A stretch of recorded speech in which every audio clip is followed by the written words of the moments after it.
Healthy ba friendship natin? Hindi din, guys. Taas Akala ka ng niyo kolesterol lang, ko. Kakahatpat lang namin ito nung isang araw. Hindi pwede yung friendship namin, mataba. Oo. Makolesterol yung friendship namin. Ito kita lang sa katawan, ako hindi lang kita. Pero mataba rin talaga.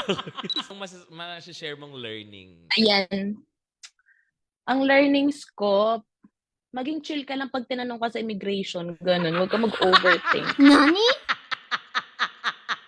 Pag nag-overthink ka kasi, mahalatang Uy, scholar ako, kayong ano. Wow, o, di ba? Natapakan na ng ego ni Kevin. Ayan naman, wag mo na sabihin bobo. Pag scholar, may PhD. Pwede niyo sabihin bobo yung nag-8 years sa college. Yung tanggap. 8 years sa college, labobo. Oy, tamad lang. Natamaan din yung ego.